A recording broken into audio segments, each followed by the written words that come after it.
வாங்க இன்றைக்கி எங்கள் வீட்டில் என்ன லஞ்சுன்னு பார்க்கலாம். காலையில் பிரேக்ஃபாஸ்ட்டுக்கு கருப்பு கவுனி கஞ்சி, லஞ்சுக்கு காளா சன்னா காரக்குழம்பும் முட்டைகோஸ் பாசிப்பருப்பு கூட்டும். வாங்க எப்படி செய்கிறதுன்னு பார்க்கலாம். ஸ்வீட் கார்னை நல்லா க்ளீன் பண்ணிவிட்டு ரெண்டாக உடைச்சி ப்ரெஷர் குக்கரில் ஆட் பண்ணிடுங்க. 1 டீஸ்பூன் உப்பும் தேவையான அளவுக்கு தண்ணி ஊற்றி 4 விசிலுக்கு ப்ரெஷர் குக் பண்ணி எடுத்திங்கன்னா டேஸ்டியான ஸ்வீட் கார்ன் ரெடி. வாங்க காளா சன்னா காரக்குழம்பு எப்படி செய்கிறதுன்னு இப்போ பார்க்கலாம். ஒரு சின்ன லெமன் அளவுக்கு புளி எடுத்து தண்ணியில் கழுவிட்டு ஊற வச்சுருங்க. தேவையான அளவுக்கு உப்பு போட்டு மூடிடுங்க.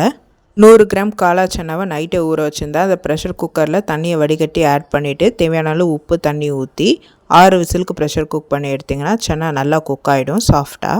இப்போ ஒரு கடாயில் 1.5 டேபிள் ஸ்பூன் நல்லெண்ணெய் காஞ்ச உடனே 1/2 டீஸ்பூன் ஜீரகம், 1/2 டீஸ்பூன் கடுகு, ஒரு 1/4 டீஸ்பூன் அளவுக்கு வெந்தயம் சேர்த்து பொரிய விடுங்க. 2 காஞ்ச மிளகா சேர்த்து அதையும் வதக்கிட்டு ஒரு 10 சின்ன வெங்காயத்தை போட்டு நல்லா கண்ணாடி பதம் வர வரைக்கும் வதக்குங்க. கண்ணாடி பதம் வந்த பிறகு 1/4 டீஸ்பூன் மஞ்சள் பொடி, 3 4 டீஸ்பூன் சாம்பார் பொடி சேர்த்து ஒரு தடவை மிக்ஸ் பண்ணுங்கள் எண்ணெயிலே.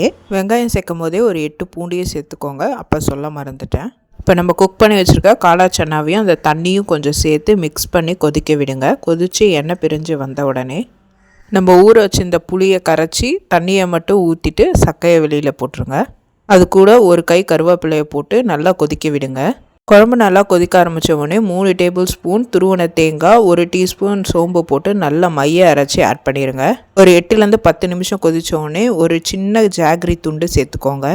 குழம்புலேருந்து நல்லா எண்ணெய் பிரிஞ்சு ஏடை கட்டின பிறகு ஒரு யானத்தில் மாற்றி வச்சுருங்க. டேஸ்டியான காளா சன்னா காரக்குழம்பு ரெடி. டேஸ்ட்டை செக் பண்ணிக்கோங்க. பாசிப்பருப்பு முட்டைகோஸ் கூட்டு செய்கிறதுக்கு ஃபஸ்ட்டு பாசிப்பருப்பை நல்லா வாசனை வர வரைக்கும் வறுத்துக்கோங்க. அதுக்கப்புறம் நல்லா கழுவிட்டு அது கூட ரஃபா சப்பான 1 வெங்காயம், தக்காளி, 3 பச்சை மிளகா, ஒரு 6 பூண்டு, 1/4 டீஸ்பூன் மஞ்சள் பொடி, 1/4 கிலோ அளவுக்கு சின்னதாக கட் பண்ண முட்டைகோஸை கலக்கிட்டு கொஞ்சம் தண்ணி ஊற்றி 4 விசிலுக்கு ப்ரெஷர் குக் பண்ணி எடுத்துருங்க. ப்ரெஷர் ரிலீஸ் ஆனவுடனே தேவையான அளவுக்கு உப்பு, 2 டேபிள் ஸ்பூன் தேங்காய், 2 காஞ்ச மிளகாவை போட்டு நல்லா மைய அரைச்சி அந்த பேஸ்ட்டை போட்டு நல்லா மிக்ஸ் பண்ணி கொதிக்க விட்டு இறக்குனிங்கன்னா டேஸ்டியான பாசிப்பருப்பு கூட்டு ரெடி. தாளிப்புக்கு கடுகு, ஜீரகம், ஒரு இனுக்கு கருவேப்பிலையை போட்டு தாளித்து குழம்புல சேர்த்துருங்க. இந்த ஸ்பைஸ் காரக்குழம்பு சாதத்துக்கு கரெக்டாக இருக்கும். நீங்கள் வெறும் கூட்டு மட்டும் செய்கிறீங்கன்னா இன்னும் கொஞ்சம் நிறைய ஸ்பைஸ் ஆட் பண்ணிக்கோங்க. இந்த டேஸ்டியான லஞ்ச் காம்போவை செஞ்சு பார்த்து எப்படி இருக்குன்னு சொல்லுங்கள். Happy cooking, healthy living. இந்த மாதிரி டெய்லி லஞ்ச் அப்டேட்ஸ்க்கு சக்தி ரெசிபியை சப்ஸ்கிரைப் பண்ணிக்கோங்க.